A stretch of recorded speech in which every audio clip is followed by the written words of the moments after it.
Hello. In this video, I'm going to start blocking out my primary forms for the door knocker. I've opened up the low poly Dynamesh sphere project to start with, and I'm just using the move brush primarily combined with masking to block out my forms. I have my concept and reference on another screen that I'm using and I'm looking at constantly. So notice that I'm using a large brush to get those primary forms down. And the first thing I did was just kind of grab that sphere and smash it into a general shape that I want. And then I'm holding control, drawing out the mask for the nose, and then holding control and clicking once outside of the mesh to invert that mask. And then I was able to pull that nose out. Notice that I'm rotating the mesh quite a bit throughout this process, and that's because if you're only working from one angle, your model will look very poor in the end. Right there I used the damn standard brush, and now I'm using the clay buildup brush and the move brush to sort of get this major mouth form.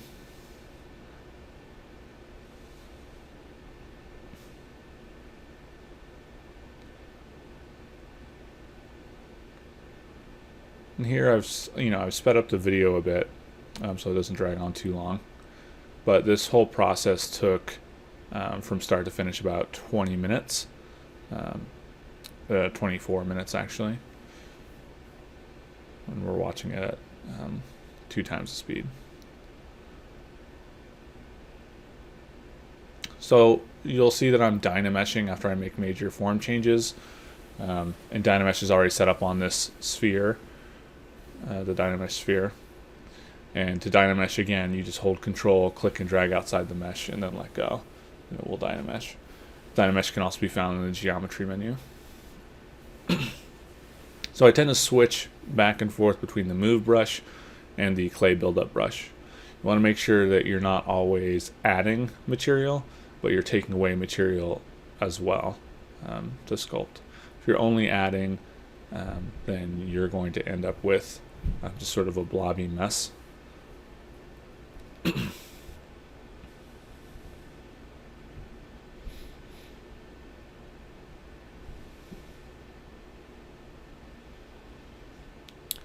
Notice that sometimes I'll mask something off when I'm moving, like I did there, so that I only am, I wasn't moving the lips, I just wanted to move the tip of the nose there. So I had masked off everything but the tip of the nose.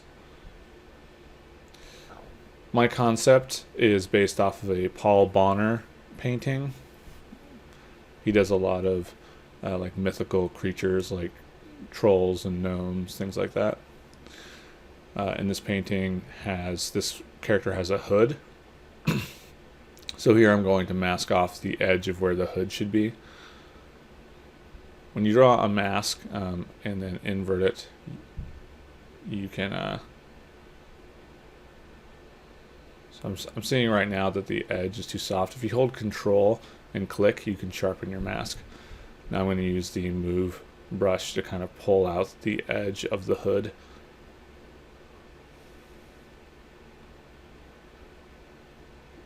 And I'll just use clay buildup to build up the rest of the hood a little bit.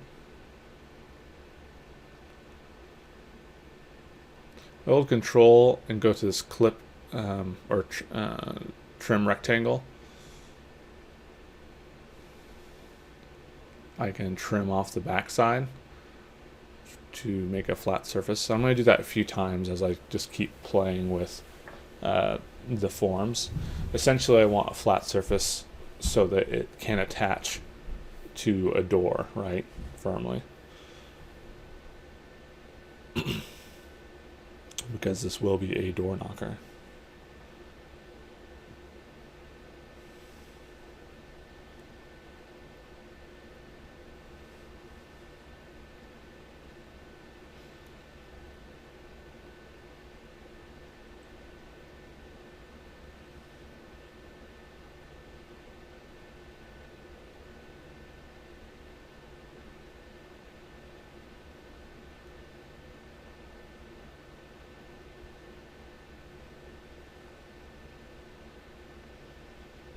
Finding the eyes a bit more, which are closed in my concept. And again, I'm still not committing to any of these forms, which is why I'm just dynameshing all the time to make sure that I'm not stretching polygons too far before I continue.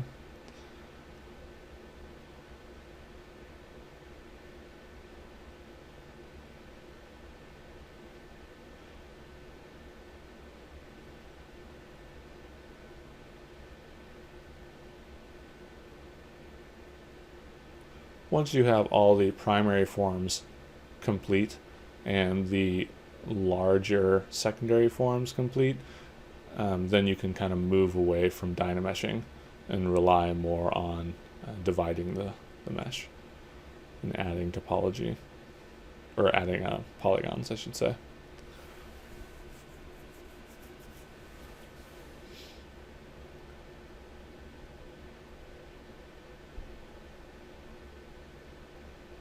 And again, as long as you're keeping loose and not committing too much to what you've done, don't be afraid to make big changes like that to adjust the overall forms.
Again, just to smooth, you're going to hold shift and click and drag. Frequently when I'm smoothing, I'll just kind of tap or click very gently so that I don't lose all my forms.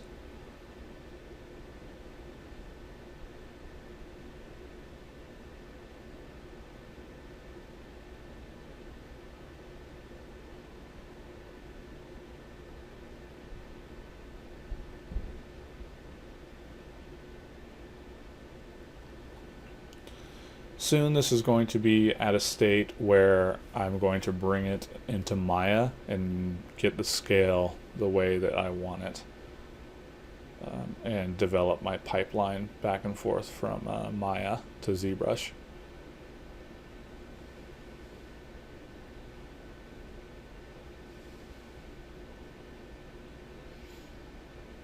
Use the trim brush again.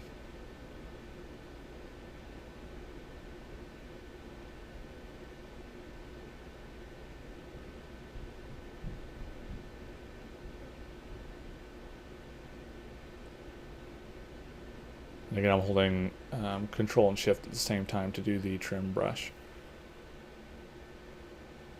So Control and Shift by default will activate the trim and clip brushes.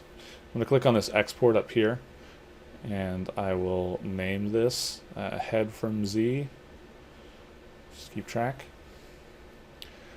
Inside of Maya, I've imported the character from like the default UE4 character as a scale reference, and I'm going to set my settings to feet.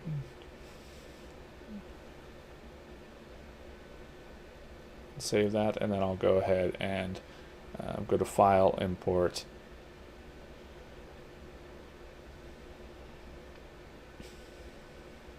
And I'll find that head from Z and hit import. And it looks like I forgot to change my export settings inside of ZBrush. On the right hand side, there's the export settings. You need to open that up and turn group off, and then it'll be one object. But I just combined them all for now. And I'm going to scale this up. I want this door knocker to be very large. And my idea, or what I'm going to do based off of the concept, is have this head and have two arms holding a large door knocker. So I just want to scale this up quite a bit. Once that's scaled up, I'm going to create my new project, and then I'm going to export the scaled up head into the data folder once I create the new project. So it's important to do this before your mesh gets really high poly, or else Maya will not be able to handle it. If you forget to do this, there are still, you can use the projection method, which I'll go over to kind of solve this problem of scaling. But yeah, so what I do is I'll export the object back into the data folder, head from Z, there it is, and then I'm going to go to ZBrush and select a new tool, import the head from Z, there it is. Should be good. And then what we're going to do, just to test it, I'm going to rename this head scaled, and then I will export it back into the data folder, name it head scaled, and then we're just going to import it back into Maya and make sure that the scale is correct.